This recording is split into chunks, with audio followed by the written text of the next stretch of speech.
Thought that was really cool. I just always thought, it's got to be a better way. It's got to be a different way. I was a big-time basketball player up in upstate New York, and so I started going around all the local neighborhoods and started giving lessons to all the kids. I was giving lessons, probably 6 lessons a day. Loved it, and then I thought, I don't really want to give lessons anymore. So I hired all my teammates to give the lessons and then just took a couple dollars from the lessons, right? So that was kind of the first time I thought, this is how business works, right? So then I go to college, I started doing power washing, started to do lawn mowing, realized not much of a lawn mowing kind of guy. I think I want to stick to the online world, Got right back into marketing. I was studying business management and marketing.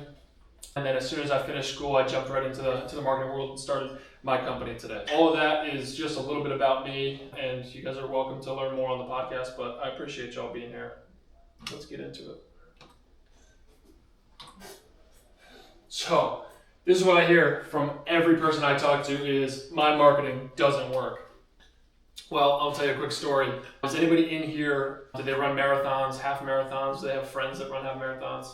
All right, so let's say you're training for a marathon. Let's say we're at the day of the marathon. You've got 2 friends. You've got one friend who shows up with you, gets you some water, says, good luck, hope you do well. Then halfway through, you're 7 miles in, he's right there, he's got a sign, he's just like, dude, you're the man. He's just like, come on, you got this. Then at the end, he's there with a towel to dry you off and the trophy to celebrate. That's friend A. Then you got friend B. He's there just at the end. You didn't see him all day, he shows up at the end, he's just like, dude, you rock, you're the man. Who's the better friend? Friend. I think friend A is the better friend. He was there the whole way. Well, some of you guys have to be better friends to your customers. Everybody likes to show up at the end and say, come on, buy from me, I'm here. But you haven't been with them the whole way there, so they don't know you. Why would they buy from you? You're not really their friend. And so the way that we do marketing is we help our clients learn how to be friends with their customers. And that is through the marketing journey that looks like this. A marketing funnel looks just like that. So you have your top, which is your programmatic marketing. This is things like geofencing. This is things like a billboard. This is things like on the street type marketing. It's your just general brand awareness. It's to get your name out there. It's bringing the water at the beginning of the marathon saying, hey buddy, I'm here. Then your middle of the marketing funnel is your things like social. Some buying decisions might happen on here. It's on Facebook, on Instagram, on LinkedIn. People are a little bit more engaged. They know about you and they're like, I might buy from them. But then where most of the buying decisions happen, they happen on places like Google. After you search for the company or search for the service, that's where a lot of the buying decisions happen. The problem is every company out there invests all their money there. And they don't invest any of the money there, so they don't support their customers or their potential clients throughout the buying journey. And then they get into that rat race of, I've got to spend more on Google, I've got to spend more to try to get back more. Instead of investing in the customer before they know they need you, in the middle of when they might need you, and then at the end when it's finally time to buy. So that is how a marketing funnel, that's how we support marketing for our clients, and that is the way to go for your company. So I mentioned geofencing. Are you familiar with what geofencing is? No? Okay. So what we can do with geofencing is we set a digital fence around a physical location. Okay, so it's why when you go to like Starbucks and you leave Starbucks and you get home and you tell your wife, you're like, oh my God, they're listening to me. Because I just got home, I got an ad from Starbucks and I was just at Starbucks. Like, how annoying is that? It's not because they're listening to you, it's because they set a digital fence around the location. When you walk through that fence, it picks up your IP address and then we can serve an ad for the 90 days following that fence. Super effective when you know where your target audience is going. If I have a competitor down the street and I'm like, geez, I wonder where my customers are going, probably to my competitor. I don't want to market to everybody. I just want to market to the people that are going to my competitor because I know they're interested in the hot dogs that I'm selling because they're buying hot dogs from the guy down the street. So I'm going to set a fence around the hot dog shop and just send my ads to the people that are already buying my product. That's what geofencing is. The data behind it, people are always just like, whoa, like I don't want to collect people's information. We don't get any information. We follow all the privacy and compliant laws to a T. So there's no names, no phone numbers, no emails, no personal identity. It's just the device ID of the phone that we're picking up that then we can serve ads to for the following months. So we use location entry signals. So you think this building right here, we would draw a fence around the building, and when the device enters, so not in the parking lot, when they enter the location signal, that's when we grab them and then we can serve them ads. We do device delivery, which you'll see in a sec, on mobile, tablet, and then on your TV as well. And ads are served across tens of thousands of apps and websites. It's when you're on New York Times and you get an ad, it could be there. It could be on Facebook, it could be on Instagram, but it also could be on things like when you're playing the Wordle in the morning or when you're checking the weather. You know, it's cold out, you went to check the weather and you might have got an ad if you use like AccuWeather or online weather service. An ad there is where these could show up. So remember, if we go back to that marketing funnel, we're going to talk about that a lot. This is that top. This is people who don't yet know about you, but you know that they're in locations that insist that they should be buying from you or could buy from you. So you're like, I'm going to get my service in front of them or my product in front of them. So that's where geofencing lives. Key here, not geo-targeting. So Google ads, Facebook ads, there's a key difference there. The difference is those work on a radius. So when you go to do an ad on Google or an ad on Facebook, it's going to drop a pin and it's going to work around a radius. Okay, and you're going to collect all the devices inside of that radius. Well, sometimes it's not everybody you want inside of that radius. The geofencing, I mean, this is a screenshot from our system. Granted, it's a little outdated. This was 6 months ago. It gets better and better every month. But this is a very clear example of like we're setting the fence around just there. We're not getting the people on the highway. That's an example of a geo-target, a radius. And then we're not getting the people on the highway over here. We're picking and choosing where we want to go. It can get as granular if I zoom that in up to a 10-foot radius. So it's like I can go to a McDonald's single franchise location and just grab the McDonald's, nobody else. Extremely granular. There is nowhere else that you can get that precise other than through geofencing. So just to continue, the reason that I'm pushing geofencing so hard right now is because it is the greatest way to get in front of your audience and allow you to not spend so much on your marketing. Well, Keegan, how the heck does that make any sense? Because if your awareness that you're generating is around your audience, let's go back to the funnel. The second, why was it smaller? Because we're gonna set up a retargeting campaign around the audience that now knows about you.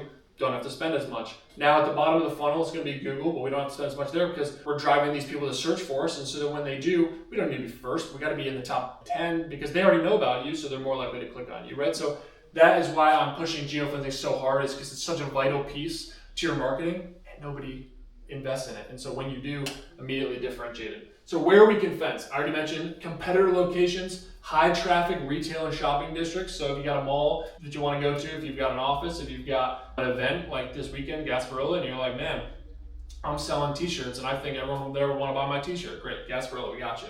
Residential communities and apartment complexes. We have this one client out in Frisco, Texas. They're a convenience store and they sit under all the apartment complexes. Really, really cool. There's a town hall in between their location and 5 apartment complexes. We don't want to get any of the people at Nissan Stadium or any, not Nissan, that's in Tennessee, Toyota Stadium. And so we don't want to get any of those people. We want to get the people on the other side of town hall in all those apartment complexes that don't know they're there. So we set the fences just around the apartment complexes, not town hall, not the stadium, not the highway, not Panera, just the apartment complexes to drive them over to the convenience store. Super effective. Why it matters. I've explained this a little bit, but it reaches people based on their real world behavior. So you're not just advertising online like, I wonder if my client's gonna search for me today. No. They're actually getting out of their car, they're going into these locations and they're showing interest. So good, we're gonna market you for that. It captures intent before traditional search happens. Once you search, it's up to the luck of the draw. I mean, whoever shows up there, whoever's there, they're gonna pick one of them. They've already made the decision of buying, so it's just a matter of who shows up first. Spoiler alert, that costs a lot of money. We don't want to spend a lot of money on that. We would rather invest on them well before. It keeps your brand visible throughout the consideration window. Consideration window is a more granular term than the whole marketing funnel that I explained earlier. Drives higher quality awareness that converts over time. And then our engagement metrics. So we're gonna go over like 4 or 5 different strategies. What's highlighted in blue there is what relates most to the feature we're going over. So all of these engagement metrics are going to be measured by all the strategies that we do. But what's highlighted in blue are the ones that you really want to look out for. So whether you ever do geofencing, whether you ever do it with me or whether you ever do it with somebody else, just make sure you're looking at the individual ads and the individual locations in terms of engagement. What does that mean? If we have 5 locations and 4 are performing really well and one's not performing so well, let's remove the fence and let's pick another fence, or let's use that money that we were investing in that fence and invest harder into those 4. Does that make sense? And so that's why you want to really focus on the engagement of the locations themselves.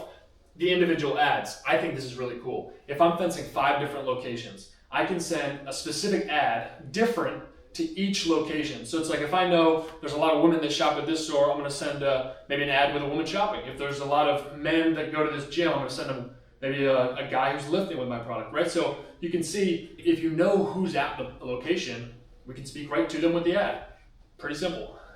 Location and audience performing trends. Again, these are metrics that we measure across all, but I go over them each time just to kind of rehash the importance of engagement metrics. So we're going to measure engagement rates. So that's things like click rates and how many times people are looking at the ads versus clicking on the ads, and all 20 ads that you do in our base campaign. Visit activity by dorm cluster. So the reason I wrote dorm cluster there is because it's difficult. It's an example of, let's say we were targeting a school. You could take, instead of doing just one dorm room, oftentimes on a college campus, there's like, a men's section or a woman's section on some. So you can do it by dorm cluster and measure the engagement that way. You can apply that to anything, restaurants or services. I just use dorm cluster as an easy example, or location as well, which we've gone over. So where do those ads show up? Because they sound really cool, but I'm starting to wonder if they're different than Facebook and Google ads. And you're exactly right, they are. So where do they show up? I touched on it in the very beginning. Tens of thousands of apps and websites. They're display banners, so they're going to show up in-app or on browsers, and they can be static or animated. So look, you're on AccuWeather, it's going to pop up, it's going to show you the ad, and then it's going to go away. Every ad is clickable to wherever you want them to go. Remember, we know who's looking at them, so we're going to speak to them in the ad, and then why don't we send them to a landing page that speaks to them again, right? And we'll drive them right through the funnel. So that's what it's doing on display. Pre-roll video. So when you go to watch a YouTube video, there's that annoying 15-second video that you can't skip in the beginning. Well, we can send an ad there for your business and put you in front of them. Now, are people going to skip it? Yeah, but remember, there's that button too. If you're interested, you can click and go to their website. Very effective. Over-the-top video. I think this is one of the coolest things we can do. Remember, we're going to grab the device ID, not the personal information, but the device ID with the geofence, right? When that device gets home, it connects to a Wi-Fi network. Are there other devices on that Wi-Fi network? There is, and there's also a TV now, because maybe not everybody, but 98% of you guys use Apple TV, Fire Stick, Roku, and you watch it on some sort of streaming service. There was only Wi-Fi, and we can now serve you a commercial rather than going through your traditional methods, which cost a lot of money. So we can go over the top. So we're going over the top of your traditional methods and serving commercials that way. Make sense? So that's where all the geofence ads show up. All right, now let's get into some traditional methods. I put this in there, and remember, I go so hard on geofencing because it's our specialty. There's no one else that can do it. I'm also very passionate about it, as I hope you can feel. But I still want to go over the traditional methods because we are full service, so we do also offer all of these other things as well. So a Google search campaign, of course it's important. It's the bottom of the funnel. You gotta have it, right? Because people are gonna search and you wanna be there. So what we can do, well, we can build keyword strategies around high intent searches. So rather than using it as a general awareness, we're only going to do it around the most probable things that they'll search, because we're already doing general awareness marketing through the Facebook and the geofencing. So we're only going to put it for keywords that are really, really high intent, keeping your costs low.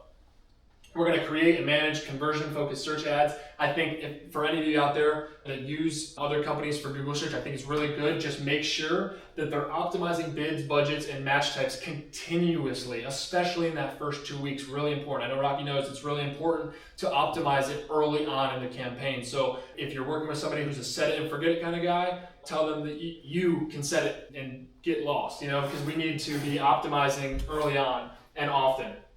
We track leads, performance, again, over there on the engagement metrics. So for these, I really like to measure the clicks and the click-through rate on Google, because this is where the most engagement's happening. This is where all the buying decisions happen. So I really want to know, okay, I've invested money in marketing.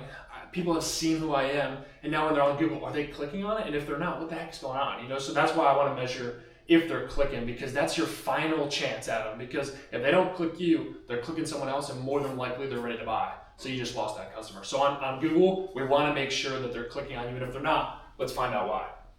Why all that matters? It drives consistent, high-quality inbound leads. Google does a great job of that. It's the best place where you'll get the highest quality leads. Google can connect with your Google Analytics. It can connect with your website. It can do all of that great stuff to show you exact conversion tracking through different UTMs that you can have your website people connect to. But it shows great conversion metrics that maybe some other sources cannot do. So really effective. I think we covered everything on Google. Let's go to, I talked about this earlier. Again, I told you I really think it's so cool. But what OTT is, it's streaming television advertising, but delivered through platforms like Hulu and Peacock and Disney Plus, Paramount. I'm pretty sure everyone has probably watched one of those channels at some point in their life. So it can also hit the local news, sports, premiums. We ran a really cool campaign, which I think might be in our examples later on, for the University of Tennessee. There was a huge, I don't know if you guys are football fans, but there's a big SEC tournament every year, or the SEC football tournament. During the game, I think it might have been Georgia versus Alabama, Tennessee wanted to market their nursing program, like needed signups. We put it only inside of that game. We knew there was going to be a ton of people, potentially college students, watching the game that may be underclassmen, that may be thinking about, what are my next steps? So this is a graduate program that we marketed really heavily. It ended up working out very well, and they were very happy. So that was a really cool campaign that we ran that explains the importance of OTT. You have a certain game that you're like, man, I would love to get a commercial, but only on that time during that game. We've done it, and we've done it at the highest level. It's pretty cool. Engagement metrics, what we're looking for here, remember the blue is what's most important, whether you work with me or not. Exposure levels and engagement rates. So you're trying to measure, are they engaging with my ad? Because you've more than likely picked out not only a streaming, but also a time or certain game, like I just mentioned, that you thought was going to be good. So if the engagement is really low, let's assess and let's do better next time, right? Because you're not, so that's pretty important to measure for the OTT. Moving back, let's just settle down a little bit. Remember that the marketing funnel, we're going to the middle here. So it's that meta, it's that social. That's where the Facebook and Instagram falls in. So where we're going to run that. These are going to be high impact reels and video first ads. Okay, Keegan, why is that important? Well, because we went over what the ads look like for the geofencing. They're those display ads mainly. And so then what's going to happen is people are going to see those ads. Then they're going to go to Facebook and Instagram. And it's really important now that we throw a high impact reel or video ad. They're really engaging. They've seen your brand, they've seen you maybe on the display side, but they'd like to get to know you more as a brand, as a person. And so that's why on Meta Instagram, we're gonna put together video ads for you that are very call to action based, that get them to either message, go to the website, or click to the profile. So that's what we're doing with Facebook and Instagram. Event announcements are fun. If you're doing events, they're really, really effective if you run those on Meta as an ad, just because you can serve them over and over and over again as a video, which gets good video content in the form of retargeting, is cost effective. Because how it works is, rather than just setting up a Meta campaign and running it to an audience, what you do is you invest in the geofencing and you collect an audience that's visiting your website from just those ads.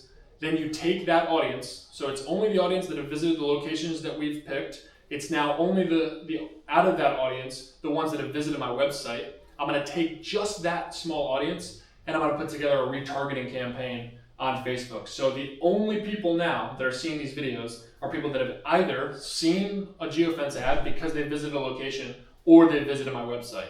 Pretty high impact. I mean, those people, they're close to a buy. And so we're gonna put together a video ad, which isn't gonna cost as much because the audience isn't as high. And we're gonna put it together for you on Facebook and Instagram. Low CPMs allows us to reach those tens of thousands of people in a very high impact environment. Super, super effective. The messaging variations is huge. Why? Because if you guys have run a Facebook or Instagram ad, the messenger button, sometimes you can use different call to actions on there. Super important to measure that. We want to know, like, is the call to action to get them to message, or maybe it's to get them to visit the website. We just want to know, is that call to action, is it driving them home? Super important to look at. And if it's not, let's change it a little bit, because otherwise the importance is just in the video itself. Creatives and landing pages. I touched on this just a little bit. So remember, we know where they are. We've served them as they're speaking to them. Why don't we put together a landing page or on your website that also speaks to them? Perfect example. Right now we have a client, they're out in Las Vegas. They're at this huge convention, big time event called the TICE event, but it's called the TICE event, and they really want all those people who see them there to visit their website. So what we're doing is we're geofencing the event, and all the people there that are gonna click on the ads are going to an event page that's hidden on their website. And guess what the header says? Were you at TICE? It's like, yes, I was at TICE. Well, click here for a free blah, blah, blah. Sounds good. It's a great lead in because we know they were at TICE, because we only marketed to the people at TICE. So you want to speak to them on the website as well. We do all of that, which I think is great. We have a team for all of our website design. But really the specialty is just in the landing page. We're not gonna build a full website. We're just gonna create the landing pages for the specific ad campaigns. We're not really a web design company. Sequence messaging, I just went over that. Let's say you were targeting people with poor credit score, we can do that. Let's say there's an event example where you had an event, perfect. So that's kind of what we do with the landing pages. Testing call to actions, A to B testing. So we'll send some people to this landing page, send other people to this landing page, so that then for the event thereafter, we know which one works better. So cool strategy, good way to drive brand recall and conversions. Event geofencing, just got into this using the landing pages. For all of you that might be, I don't know totally everyone's line of work, but if you're a B2B and you're like, Keegan, this is like so cool, but I don't sell any, products, so don't really have anywhere to fence, Well, we can set a fence around an event. If there's a conference, a lot of conferences in Orlando this time of year. So if there's a conference in Orlando and you're like, man, there's no way I'm gonna be able to give my business card out to all 1,000 people. No problem. We'll set a fence around it. We'll grab all their device IDs. We'll serve ads for the next 90 days and send them to wherever you wanna go. Great way to keep your face in front of them and take the pressure off you while you're at the event, feeling like you gotta, talk to everybody and anybody. You can just be yourself now, knowing that you've got digital marketing strategy working behind the scenes. Super, super effective, and it's the main thing we do with B2B businesses. What we don't get, I have a lot of people ask me this, they're like, oh my God, great, so you're gonna send this event and you can get all the phone numbers and emails. No. Remember, we follow all the compliance very strict. We don't get personal information, we don't get emails, we don't get phone numbers, but we're going to be able to serve them ads for the next 90 days. So it's very effective there. If you are a product, or if you are maybe a franchise, or if you're selling, something in the physical store realm, I used to get asked all the time. They'd be like, okay, Keegan, how do you track who actually buys? Like, you're sending out all these ads, and I just want to know, like, who of the people that are seeing the ads are like coming into my store and buying. I was just like, how about this? We'll set a fence around your own store, and then if we pick up an IP address in a different location, and then they come in store, that's a conversion. Worked out really great for about 9 months. Then I started getting asked, not only by clients, but prospects. We're sitting here on the call and you told us that you've brought in 49 people, but I have no idea how much those 49 people spent. I'm like, I totally hear you. Like, I think it's great, but what if all 49 people only spent like $2? It's not really a great return. It kind of stinks, actually. So I was like, all right, what can I do? So I went and saw this partnership with a company called Clear Cogs. They are a tech infrastructure collection company out of Palo Alto. They raised over $2.5 million in pre-seed funding about 4.5 months ago.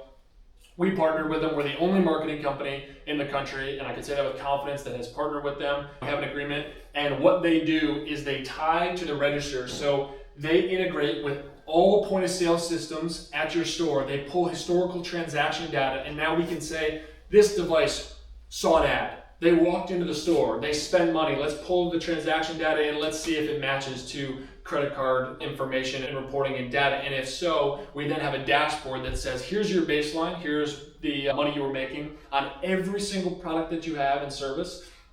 Here's the baseline and the expected quantity of sales. And then after we ran this campaign, here's your new results and here's what you're doing now. So you see it very clearly on a graph. And then the one really cool thing, everyone's into AI now, we have a strategic insights tab on our dashboard, and it's AI driven, and what it does is it takes all of your products and services and it labels them as stars and dogs. Okay? So you have your stars and your dogs. Your dogs are the ones that are just not there. They're not performing. You're like, dang, this stinks. And your stars are the ones that are just crushing it.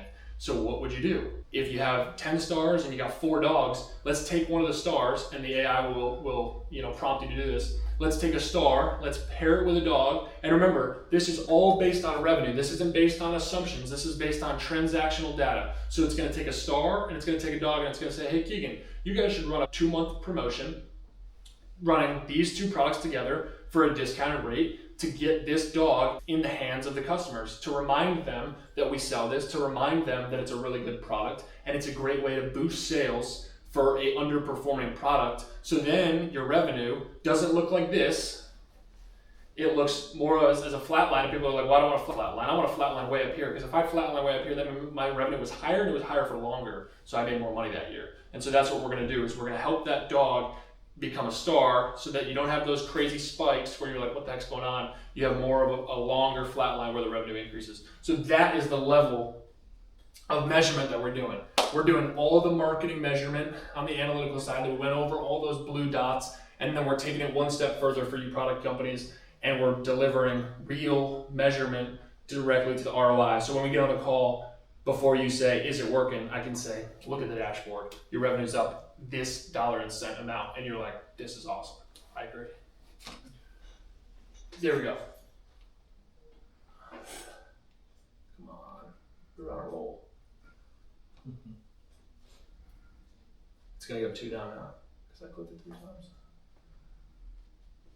So should I be updating my marketing? So we did all that. Let's say you worked with us and you had like 3 different campaigns going, you had Google going, you had geofencing going, you were measuring it through the revenue because you were a product company and you're like, this is fantastic, and you're wondering like, should I update my marketing? I'm going to tell a story because if you guys ever get to know me, I'm a huge storyteller. I spent a lot of time with my grandfather. Guy could tell a story like nobody's business. So what did I learn from him? To tell a story. So when I was in college, I was an entrepreneur, yes, but I also really wanted to meet business owners. I was like, I gotta learn how they go about their life so then I can maybe try to go about my life the same way. So I started caddying. Anybody ever like caddy before or know what caddying does at a golf course? I think it's a really great lesson for young people, young men especially, is because you learn what it's like to be at the bottom. So then if at any time in your life, whether you're bottom, middle, or top, you understand what it's like to just treat people in your life and how to treat everybody the same. So I think it's a really great lesson for me. But we had a member guest tournament, and there's like 100 caddies, and so you don't always get picked for the member guest. Well, this one guy, Mr. O'Leary, comes into the pro shop and goes, I want Keegan as my caddy. Something, I'm like, Mr. O'Leary's picking me as his caddy? Come on, Mr. O'Leary's big time at this golf club. So I'm like, all right, I got Mr. O'Leary, it's gonna be fun. So we go member guest tournament. First day, crushes it, does well. Second day, I think it was just a mediocre day. Third day, it's all about your matchups now. So in a member guest tournament. So you're matched up here in the morning of the third day. It's the last 2 pairings that you're gonna do, and then you're gonna go to the shootout in the afternoon. So you gotta win the morning round. So Mr. O'Leary, it gets paired up with these 2 older gentlemen, and we run the putting green, and I'm like, grabbing his putts, and he looks at me with this weird look. I'm like, what's up? And he's like, these 2 are sandbaggers. I'm like, no way. And he's just like, yeah, big time sandbaggers. Like obviously a sandbagger is somebody that puts their handicap much higher than it actually is, so they get given more strokes, so it's much easier for them to win than the better player. And Mr. O'Leary is a great player. So these guys were playing to like a 13, 14 handicap, and they were clearly, just based on their swings, probably more like a 7 or an 8. So they're getting 6 extra shots than they should. Crappy. So I could tell right then, Mr. O'Leary's face, like he's kind of just like, we're done. Like we're never gonna beat the sandbaggers, right? Your mental is already like no good. So we start, and exactly what I kind of expected would happen. They win like the first 3 holes, and Mr. O'Leary's down on himself. And the crazy part is we weren't like getting beat. We were right there, but Mr. O'Leary, who remember is a great player, had not made a putt. I mean, not made a putt. Like I think we had a 2.5 footer missed. We had a 4 footer missed, 10 footer missed, hadn't made a putt. So we're on the 5th hole, still hasn't made a putt. We're still down 3. And he's got, I think it was 4 feet, no, it was just inside of 5 feet. It was a little left to right breaker. And I'm thinking, he makes this, we win the hole, we're only down 2, we're good to go. Well, he misses it, and he hit it too hard, and it rolled like 5 feet by, so it wasn't good. Well, he misses that one too, so they lost the hole. And so, Mr. O'Leary was pissed. So there's a long walk between the 5th hole and the 6th hole, like a really long bend. So we're walking, and I'm thinking as the caddy, like, I gotta come up with something. This is me now. I gotta come up with something to fix his game. And so, has anybody seen the movie Caddyshack? Yeah. Okay, Caddyshack's a fantastic movie. Fantastic.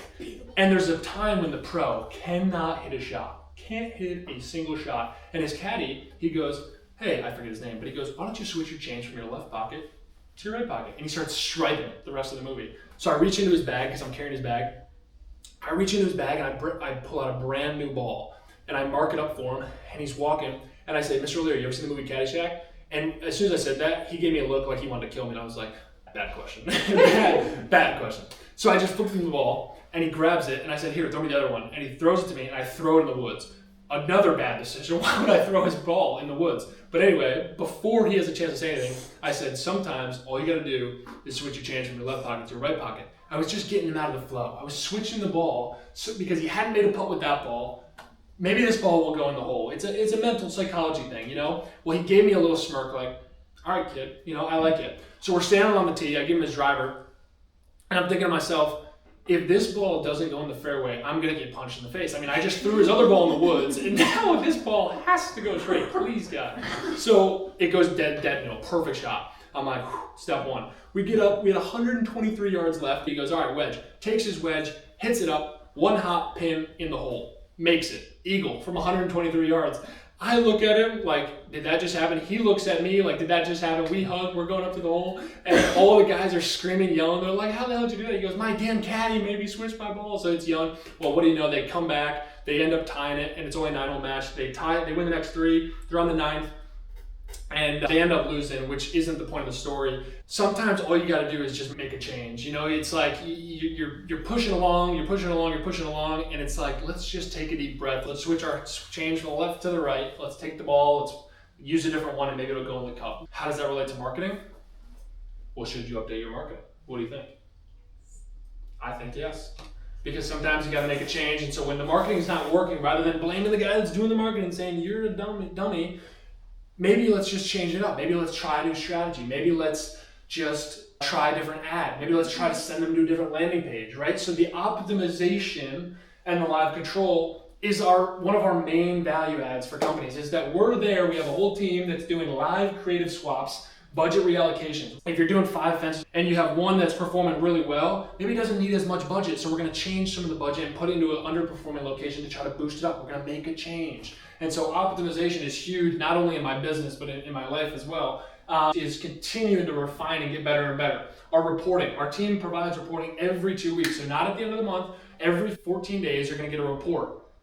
At the end of the month, you're going to get a call with the team, and we're going to go over everything. We're going to optimize. We're going to do live controlling, and we're going to make a change.